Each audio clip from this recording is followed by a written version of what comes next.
चलिए देखिए, ये क्वेश्चन था आपका। इस क्वेश्चन में आपको जनवरी यहाँ पर गिवन है। जो भी मंथ आप यहाँ से सेलेक्ट करेंगे उसका आपको सम निकालना था। इसका एक जनरल तरीका पहले समझो और फिर आप लोग ट्राई करना। एक पॉइंट बताओ, अगर मुझे सम निकालना है तो आपको पता है हम लोग लिखते हैं सम और फिर आप एक रेंज पास कर देते हो। ये कुछ ऐसी तो करते हो, B6 से लेकर B8 या कोई भी जो भी आप पास कर रहे हो उसका सम मिल जाता है आपको। अब हमें ये क्वेश्चन करना था with the help of index. समझो कैसे करेंगे। देखो मैं यहाँ साइड में कहीं लिख देता हूं, इक्वल टू सम। ठीक है। इंडेक्स, इंडेक्स में आपने एरे पास किया, ये वाला। ठीक है, पूरा ये आपका एरे हो गया। अब ये बताओ, इसमें आपको रो नंबर गिवन है, कॉलम नंबर गिवन है, क्या गिवन है? कॉलम नंबर गिवन है। तो रो की जगह पर क्या आएगा? जीरो, चलो blank. Column number, column number पर क्या यूज किया आपने? मैच। लुकअप वैल्यू, ये आपका मंथ। लुकअप एरे, ये आपका lookup array. Zero for exact match, bracket close bracket close. ठीक है, अब आप यहां से अगर मंथ चेंज करोगे तो आता रहेगा। एक मिनट में जूम कर देता हूं।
ये समझ में आया? समझाना है? लिख लो, मैं समझा दूं।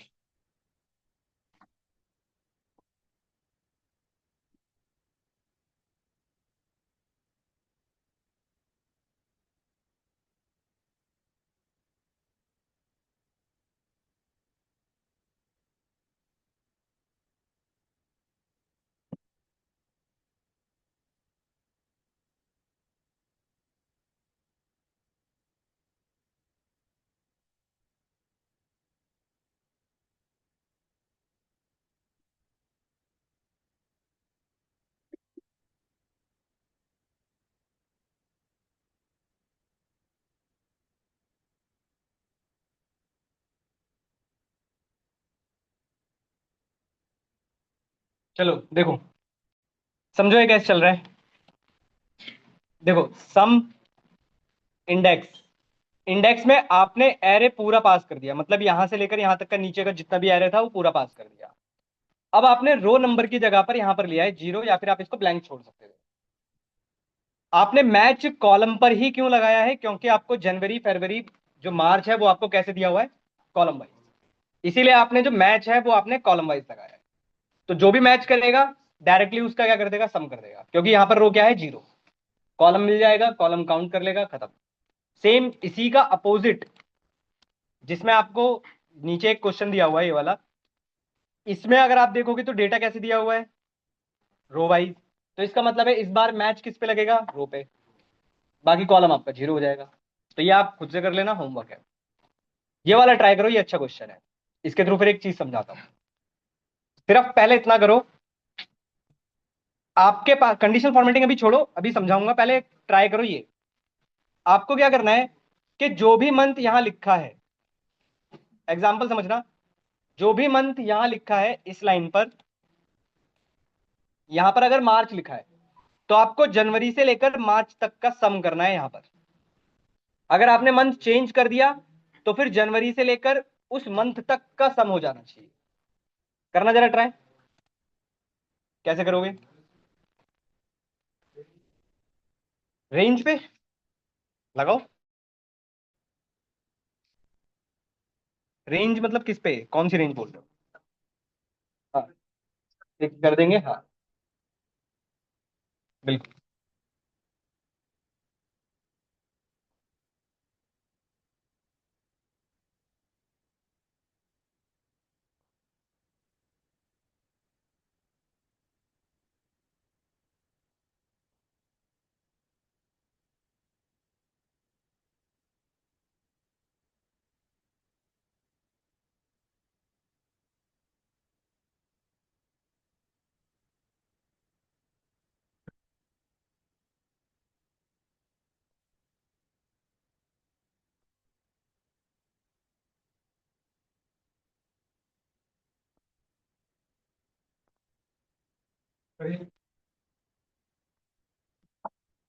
फिर इसके बाद कंडीशनल फॉर्मेटिंग पे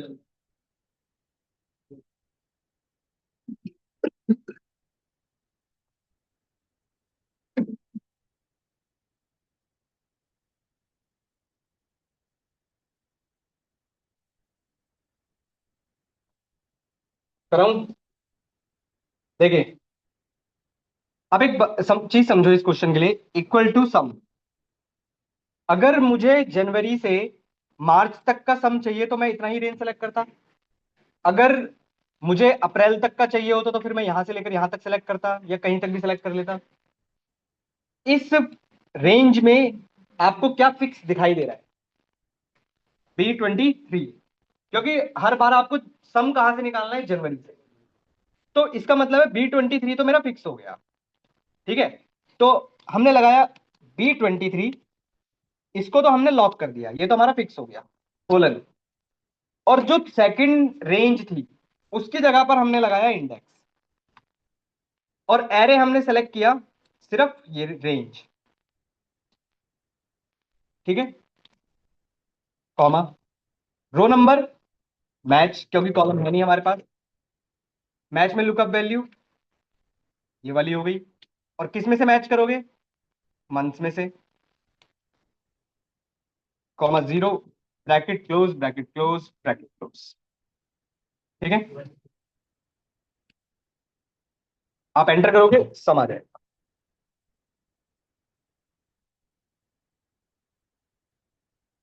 इसमें सिर्फ हमने ये किया है कि एक तरफ से लॉक कर दिया है और दूसरी तरफ से डायनेमिक बना दिया है।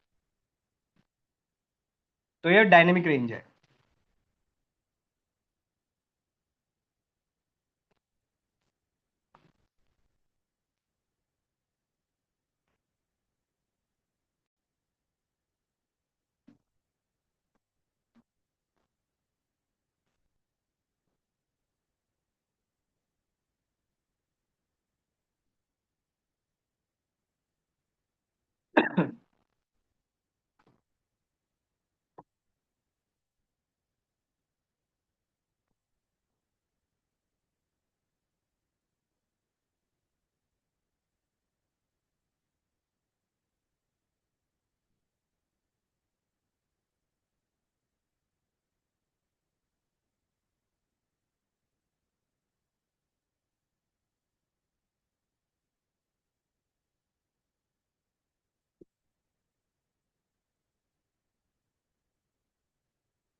हो जाए तो बता देना।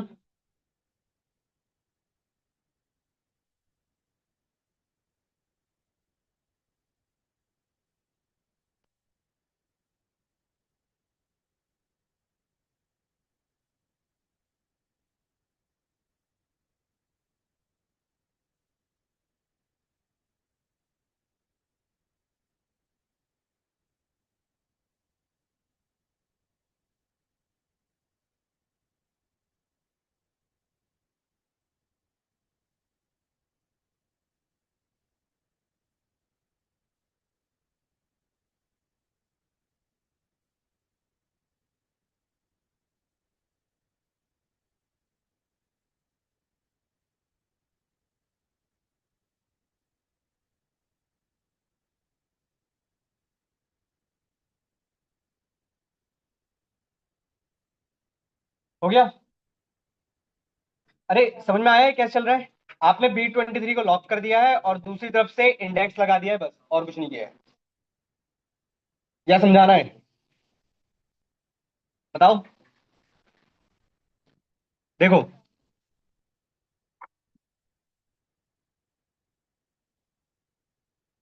देखो, आपको पता है कि हमें सम करना है, तो सम आपको जनवरी से करना है। जनवरी आपका B23 पर है, तो ये तो फिक्स हो गया। पर जो दूसरा रेंज है वो आपका डायनेमिक रहेगा। तो डायनेमिक बनाने के लिए आपने यूज किया इंडेक्स। एरे आपने पास कर दिया B23 से लेकर 34 तक, मतलब जितने भी सारे सेल्स थे वो सारे। और रो पर आपने मैच लगाया है, क्योंकि आपको जो मार्च या फिर कोई भी मंथ दिया हुआ है वो आपको कैसे दिया हुआ है? Row wise. कॉलम है ही नहीं, इसलिए हमने कॉलम पास भी नहीं किया। अब इसके बाद है एक चीज और इसमें हो रही है कि जो भी हमें मिल तो रहा है ठीक है, सम जो भी आ रहा है यहां से ठीक है। अब अगर हम यहां से मंथ को चेंज करते हैं तो आप देखोगे कि सम तो चेंज हो ही रहा है, साथ के साथ यहां पर कंडीशनल फॉर्मेटिंग की हेल्प से उतना पार्ट भी हाईलाइट हो रहा है। तो इसका फॉर्मूला देखो, आप लोग अपने उस पर भी देख सकते हो, जहां पर भी कंडीशनल फॉर्मेटिंग लगी हुई है उसमें जाइए, ऊपर जाइए कंडीशनल फॉर्मेटिंग।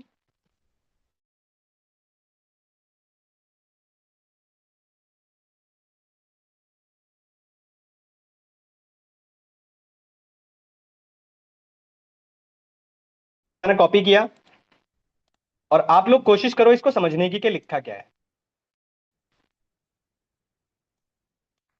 ये फॉर्मूला लिखा हुआ मिलेगा आपको।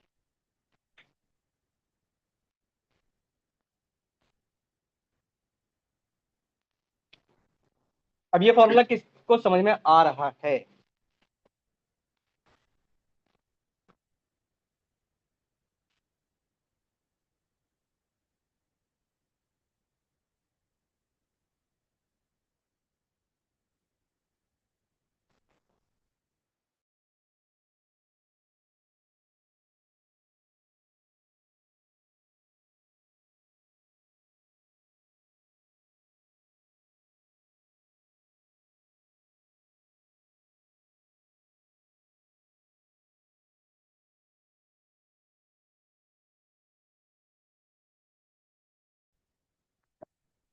एक बार समझा देता हूं, देखो। देखो रोज B23 रोज क्या करता है? काउंट ऑफ सेलेक्टेड रोज देता है। तो यहां पर आपको B23 से लेकर B23 लिखा हुआ है, तो इसका मतलब है काउंट कितना मिलेगा? 1 इज लेस देन और इक्वल्स टू, यहां पर आपने लगाया है मैच।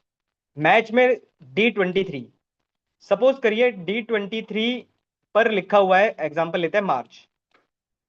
ठीक है, यहां पर लिखा हुआ है मार्च। इसके लिए D23 तो ये हो गया, डी कॉलम, और 23 आपका ये रो हो गया। इसको लुकअप कहां से करना है? A23 से लेकर A34 तक। तो आप खुद सोचो, जब ये मैच आपको पोजीशन देगा मार्च की इस एरे में से, तो पोजीशन मिलेगी क्या? 3 मिलेगी, क्योंकि मार्च, जनवरी, फरवरी, मार्च थर्ड पोजीशन पे मिलेगा। अब देखो 1 इज लेस देन और इक्वल्स टू 3, कंडीशन ट्रू हो गई। अगर कंडीशन ट्रू है तो सिर्फ आपने फॉर्मेटिंग कर दी और कुछ नहीं किया है। अब आपने अगर मंथ यहां से चेंज कर दिया, सपोज करो आपने यहां पर कर दिया अगस्त। अब अगस्त के लिए मैच करेगा, उसकी पोजीशन क्या मिलेगी? 8। तो 1 is less than 8, again condition true, तो उतना पार्ट हाईलाइट हो जाएगा। बस आपने यही तो किया इसके अंदर। समझे? क्लियर हुआ? अब आपका टास्क क्या है वो सुनो। दो टास्क है आपके होमवर्क में, क्योंकि अब नया टास्क स्टार्ट करना है। आपके पास एक शीट होगी, टू वे लुकअप। ठीक है, क्वेश्चन सुनिए, क्वेश्चन क्या है। आपको राम सिंह यहां पर गिवन है, यहां पर सारे नाम गिवन है, यहां पर सारे मंथ गिवन है। ठीक है, जो भी नाम यहां गिवन है, जो भी मंथ यहां सेलेक्टेड है, उसका आपको सम चाहिए। एग्जाम्पल, अगर राम सिंह यहां पर है, जन मार्च अप्रैल तक सेलेक्टेड है, तो उसका सम यहां पर हो जाना चाहिए। आपने अगर मंथ चेंज कर दिया, एग्जाम्पल मार्च कर दिया, तो फिर मार्च तक का सम हो जाना चाहिए। कंडीशनल फॉर्मेटिंग का फॉर्मूला इसके अंदर लिखा हुआ है, समझने की कोशिश करना खुद से पहले, फिर मैं समझाऊंगा। इसके अंदर लिखा हुआ है, सेम काम आपका थ्री वे लुकअप में है। इसमें बस तीन हो गए। सेम काम है, नाम, कोर्स और बंद, उसका आपको फीस निकाल कर लाना है। ये तीन टास्क आपके, दो टास्क आपके होमवर्क में। मैंने आपको शीट्स भेजी थी, डाउनलोड की? उसमें से शीट ओपन करिए सबसे पहले, इनडायरेक्ट।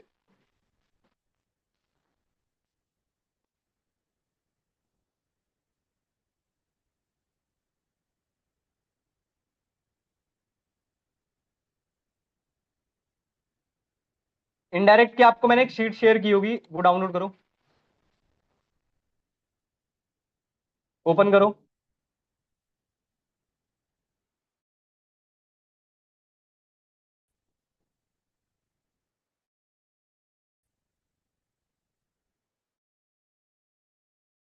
इनडायरेक्ट फंक्शन करके आपके पास एक शीट होगी, उसे ओपन करो और इसको समझो।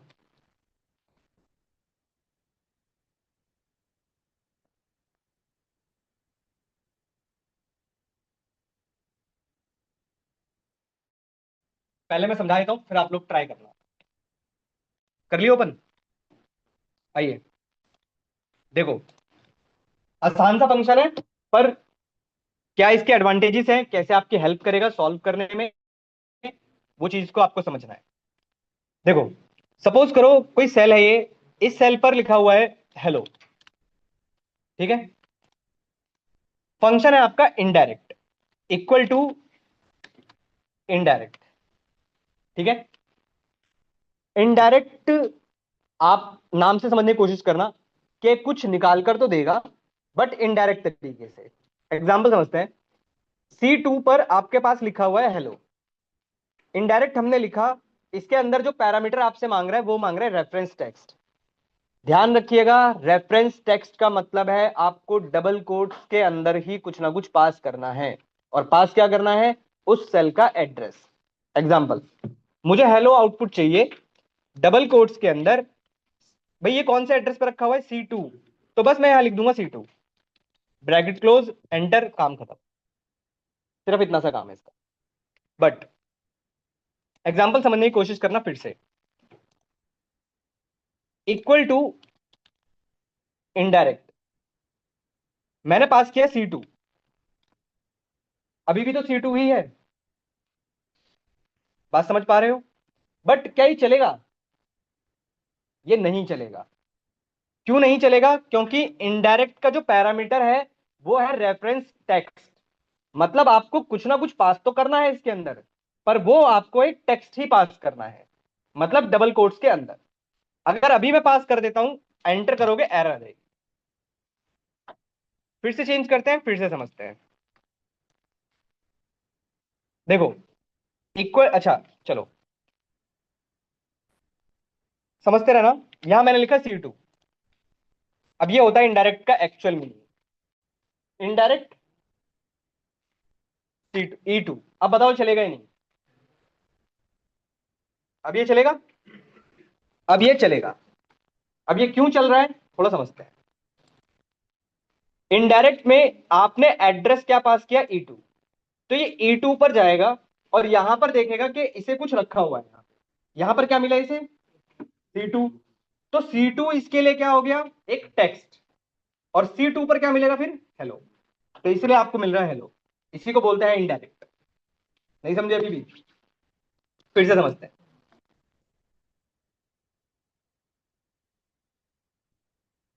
देखो, इक्वल टू इनडायरेक्ट, इनडायरेक्ट में आपका जो पैरामीटर है वो है रेफरेंस टेक्स्ट। इस रेफरेंस टेक्स्ट को याद रखो कि आपको यहां पर जो भी पास करना है वो डबल कोट्स के अंदर आना चाहिए, मतलब टेक्स्ट फॉर्मेट आना चाहिए।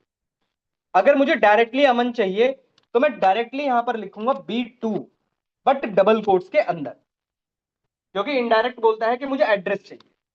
आपने B2 लिखा, एंटर किया, मिल जाएगा। बट ये सोचो कि अगर मैंने लिखा होता इनडायरेक्ट और डायरेक्टली B2 ही पास कर दिया होता, अब B2 पर मिलेगा क्या उसे?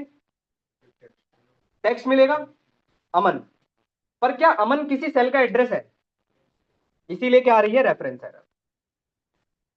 अब समझे कुछ? अब थोड़ा सा चेंज कर लेते हैं। सपोज करो यहाँ F2 पर लिखा हुआ था B2, अब मैंने यहां लिखा इक्वल टू इनडायरेक्ट और मैंने पास कर दिया F2। अब ये F2 पर गया, वहां पर क्या मिला इसे? B2, एक टेक्स्ट फॉर्मेट, और B2 से क्या मिलेगा उसे? कमन। इसीलिए इसको बोला जाता है इनडायरेक्ट। अब पूछो डाउट। इसके एडवांटेज नहीं बताए, अभी बताता हूं इसके एडवांटेजेस। पूछो डाउट पूछो, या कंफ्यूज हो गए? क्योंकि अभी आगे चल के सब मिक्स होता रहेगा, अभी एड्रेस आ जाएगा, सब मिक्स हो जाएगा। आओ पहली शीट पे आओ, समझो, फिर से समझते हैं। पहली शीट पे आओ।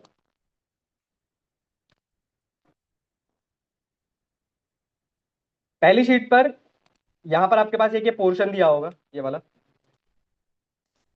ठीक है। आपको सेल एड्रेस दिया हुआ है A18, ठीक है। A18 पर क्या वैल्यू है वो आपको यहां पर निकाल कर लानी है, करना जरा। B18 पर जो भी वैल्यू रखी है वो निकाल कर लाओ, करो। इनडायरेक्ट लगाओ, B18 पास करो, और फिर मैं इसके एडवांटेज की तरफ चलता हूं।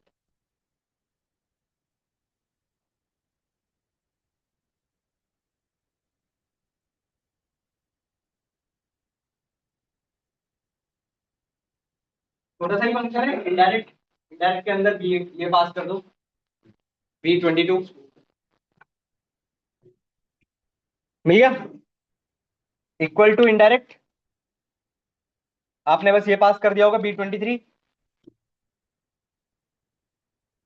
आ गया,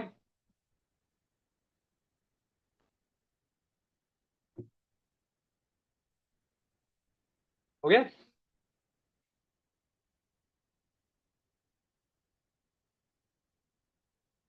चलो अब थोड़ा सा इसके एडवांटेजेस की तरफ चलते हैं और थोड़ा सा इसका यूज समझते हैं, इसका एक्चुअल यूज क्या है। एक क्वेश्चन करो पहले, यहां पर साइड में कहीं पे, एक सेल में कहीं पे भी लगा लो। क्वेश्चन ये है, आपके पास एक डेमो की शीट दी हुई है, सबके पास है ना? डेमो की शीट में आपके पास यहां पर सेल्स दी हुई है कुछ ऐसे, ठीक है। ये तो डेमो की शीट है, और इससे पहले एक शीट है इनडायरेक्ट फंक्शन। आपको जनवरी से लेकर जून तक का सम चाहिए, पर वो सम हमको चाहिए इनडायरेक्ट की शीट पर, ठीक है। अगर हम इसको डायरेक्टली करने जाएं तो कुछ ऐसे लिखेंगे, इक्वल टू सम, ठीक है। डेमो की शीट पर जाएंगे हम लोग, सेल सेलेक्ट कर लेंगे जहां तक भी आपको सम चाहिए, F4। एक सेकंड, वापस इसी शीट पर आ जाएंगे, एक सेकंड।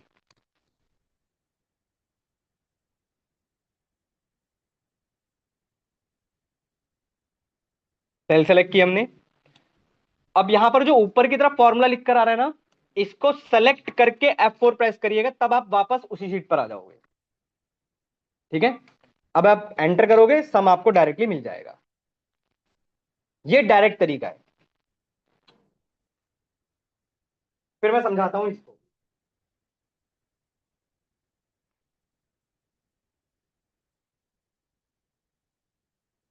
फॉर्मूला सेलेक्ट करके F4 प्रेस करिएगा, वो तभी वापस उसी शीट पर आएगा।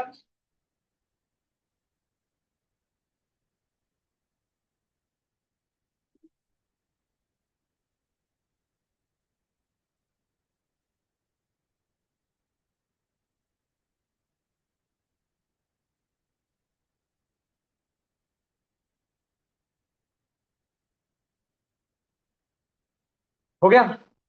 अब समझो, अब यही फंक्शन, यही काम मुझे इससे करना है, इनडायरेक्ट से। पर पहले हमें इस सम को समझना पड़ेगा। इस सम को पहले समझते हैं, एक पॉइंट समझने की कोशिश करना। एक पॉइंट बताओ, आपने लिखा इक्वल टू सम, ठीक है। सम, और फिर आप दूसरी शीट पर गए, तो ये जो डेमो लिखा है ये क्या है? शीट का नाम है, तो इसका मतलब है यहां पर शीट का नाम आना चाहिए। फिर क्या लगा हुआ है? Exclamation mark.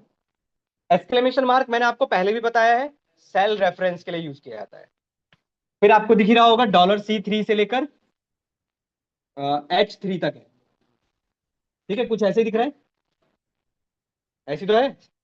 अब यही काम बस हम किससे करेंगे, इनडायरेक्ट। समझो, हमें बस इनडायरेक्ट को इसकी तरह बनाना है और कुछ नहीं करना। समझते रहना कैसे बनाएंगे। देखो, कहीं पर मैंने यहां पर लिख लिया डेमो। ये क्या हो गया, मेरी शीट का नाम। फिर मुझे C3 चाहिए था, तो मैंने यहां लिख लिया C3। यहां पर मैंने लिख लिया H3। सही है।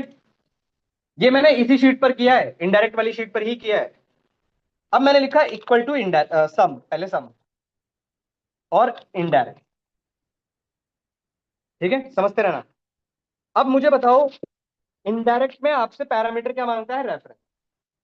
तो रेफरेंस मैंने पास क्या कर दिया, G24। तो G24 पर क्या मिलेगा एक्चुअली में, डेमो, शीट का नाम, एंड। एंड क्यों लगा रहे हैं, क्योंकि अगर आप इस फॉर्मूले में देखोगे, इस वाले फॉर्मूले में, तो डेमो के बाद क्या लगा हुआ है, एक्सक्लेमेशन मार्क। तो ये भी तो चाहिए होगा। तो डबल कोट्स के अंदर आपने एक्सक्लेमेशन मार्क भी ले लिया, एंड कॉनकैटिनेशन के लिए। फिर H24। अब H C3 के बाद अगर आप देखोगे तो कोलन्स भी लगे हुए हैं। तो एंड डबल कोट्स के अंदर कोलन्स भी आपने लगा दिए, और एंड H3। ये हमने विदाउट दूसरी शीट पर जाकर हमने ऐसा किया। अब अगर आप एंटर करोगे, आउटपुट अभी भी सेम आएगा आपके पास। बट ऑब्वियसली आप कहोगे सर ये तो कॉम्प्लिकेटेड है। ऑब्वियसली कॉम्प्लिकेटेड है, बट यूज किया जाता है।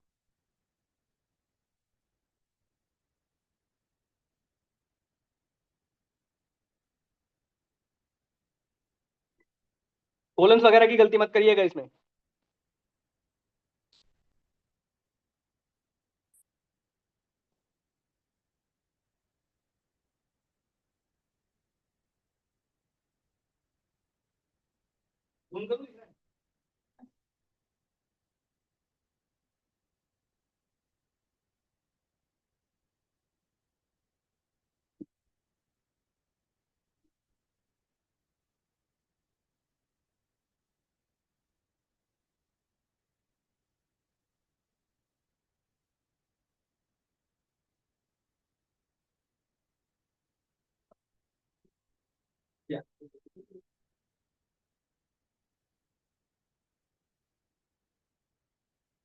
मेनली यही है कि आप दूसरी शीट पर जाए बिना भी डेटा निकाल सकते हैं।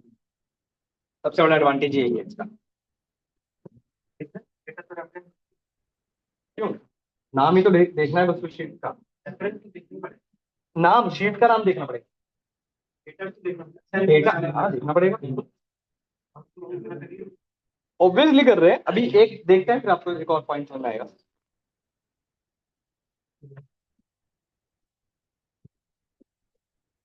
वो जो रेफरेंस है ना, वो एड्रेस में हट जाएगा, वो भी नहीं देखना पड़ेगा।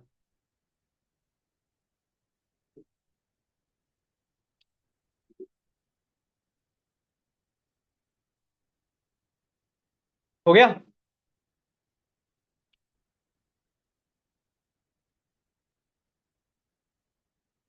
एंड और कोलन्स वगैरह की गलती मत करिएगा।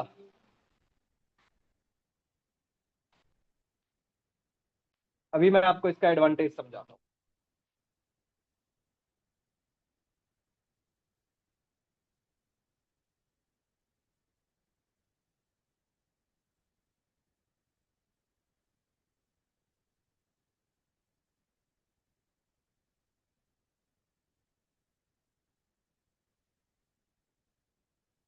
हो गया।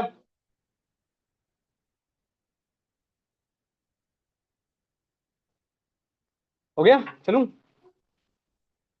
आइए, एक शीट पे आइए, इनडायरेक्ट रेफरेंस एग्जाम्पल 1 करके एक शीट होगी, और ये खुद से ट्राई करने की कोशिश करो, फिर मैं कराता हूँ। जो आपको लगता है सबसे आसान तरीका हो सकता है वही यूज करना। वीलुकअप आपको आसान लगता है, इंडेक्स आसान लगता है, मैच आसान लगता है, जो भी आपको जो भी आसान लगता है वो यूज करना। पर क्वेश्चन सुनो, हेमंत के लिए जून की क्या वैल्यू है निकाल कर लानी है, करो। फिर से बोल रहा हूं, आपको जो भी अभी तक आपने पढ़ा है, index, match, V lookup, H lookup, what, आपका क्वेश्चन बस ये है, हेमंत के लिए जून की क्या वैल्यू है वो आपको इस सेल पर लेकर आनी है। करिए, 1-2 मिनट है आप लोग, फिर मैं।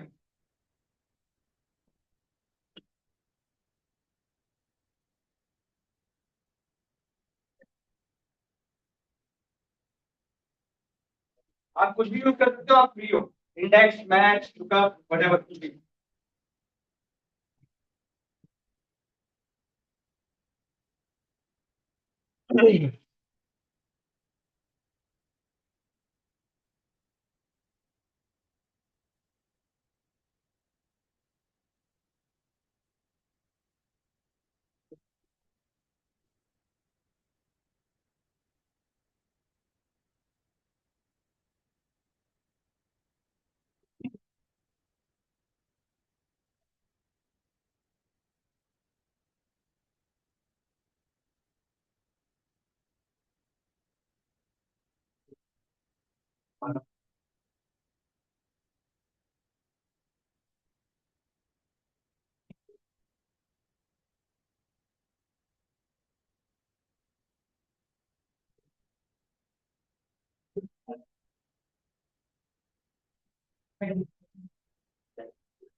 अपने स्पेस लिया है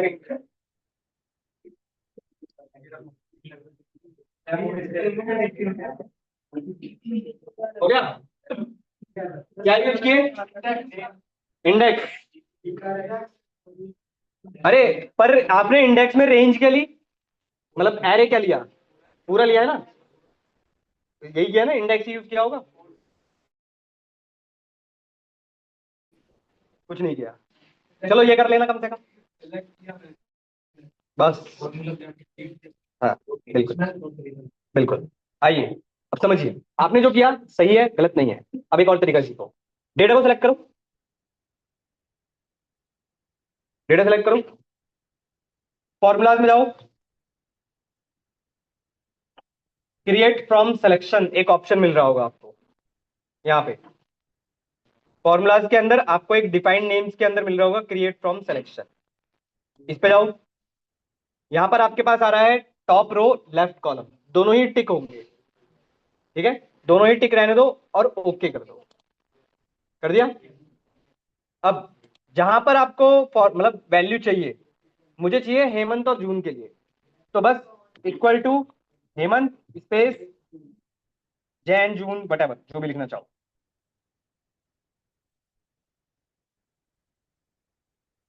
डायरेक्ट भी निकाल सकते। डेटा सेलेक्ट करो, create from selection, top row left column, बस। और ओके कर दो इसको, और इसको ओके कर देना। अब इक्वल टू लिखकर जिसका भी डेटा चाहिए, आपको जिसका भी डेटा चाहिए बस उसका नाम लिखो। प्रदीप का चाहिए, किसके लिए चाहिए? फैब के लिए चाहिए। फैब लिखा आपने, एंटर किया, उसकी वैल्यू मिल जाएगी। तो आप ऐसे भी कर सकते हो। यही काम आपको अगर इनडायरेक्ट से करना है तो equal to indirect F3 space indirect G2, तब भी आपको मिलेगा। बट इसके लिए ये ध्यान रखिएगा, आपको पहले नेमिंग करनी ही पड़ेगी, अदरवाइज ये नहीं चलेगा।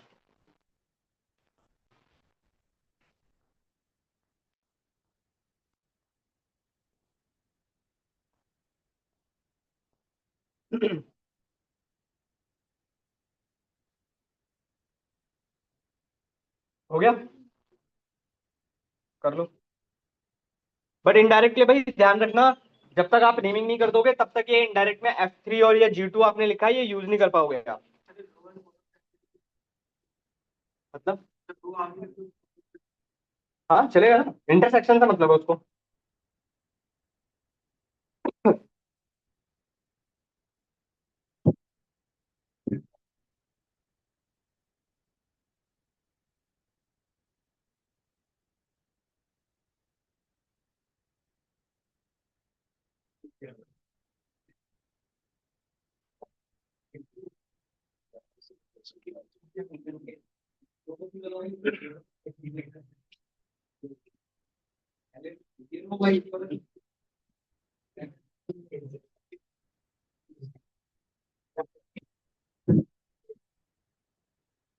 चलिए आइए, एक मिनट, ये वाला हो गया। इस पे आइए, ट्राई करो। क्वेश्चन सुनो, क्वेश्चन क्या है। देखो, ये वाला थोड़ा कॉम्प्लिकेटेड लग सकता है आपको, बट कोशिश करो पहले खुद से ट्राई करने की। आपको शीट दी हुई है, रेफरेंस शीट, और 3 शीट और दी हुई है, इंडिया, ऑस्ट्रेलिया और चाइना। यहाँ पर नाम भी दिया हुआ है, चाइना, इंडिया, जो भी आप लिखोगे यहाँ पर। अगर यहाँ पर चाइना लिखा हुआ है, तो ये चाइना की शीट पर जाए और उसका डेटा का सम चाहिए। अगर आपने वहां पर इंडिया लिखा होता, तो फिर ये इंडिया की शीट पर जाता, उसका डेटा का सम चाहिए। ठीक है। ऑस्ट्रेलिया चाहिए, ऑस्ट्रेलिया का चाहिए, तो यहाँ पर आपने ऑस्ट्रेलिया लिखा, उसका डेटा का सम चाहिए। करो जरा ट्राई पहले खुद से, फिर मैं कराता हूँ। और इसका एक डिसएडवांटेज,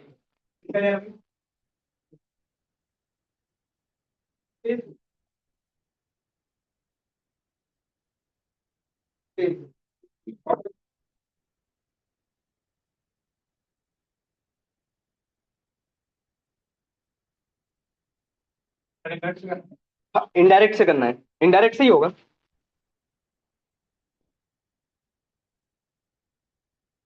क्योंकि आप मल्टीपल शीट्स का यूज कर रहे हो, तो फिर इनडायरेक्ट ही यूज करोगे।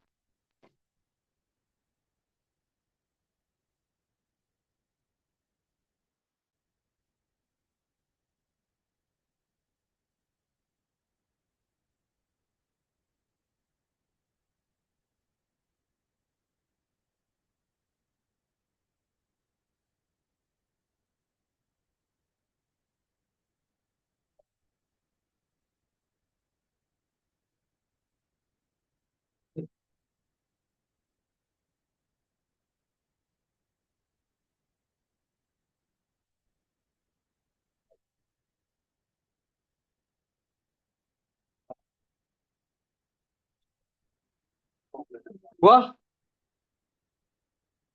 चलो आओ। देखो, अगर हम इस क्वेश्चन को करने जाते तो कुछ ऐसे करते, जनरल तरीके से अगर हम करते। आ- आप तीनों शीटों को देखो, इंडिया, ऑस्ट्रेलिया और चाइना। आप तीनों शीटों को देखो, इसमें आपको क्या कॉमन दिखाई दे रहा है? 5 है। कौन सी रो से है, कौन से रो तक है? तीनों शीटों में देखो, सिर्फ सेल्स की बात कर रहा हूँ। B3 से लेकर B7। एक तो सबसे बड़ा एडवांटेज या डिसएडवांटेज की अगर आप बात करते हो, तो यही है कि भाई तीनों ही शीटों में डेटा सेम लोकेशन से स्टार्ट होना चाहिए और सेम लोकेशन पर खत्म होना चाहिए। ठीक है। तो मैंने क्या किया, चलो अभी के लिए मेरे को पता चल गया कि भाई B2 से स्टार्ट है और B7 तक कंप्लीट है, तीनों शीटों में। Equal to indirect, reference text ये चाइना,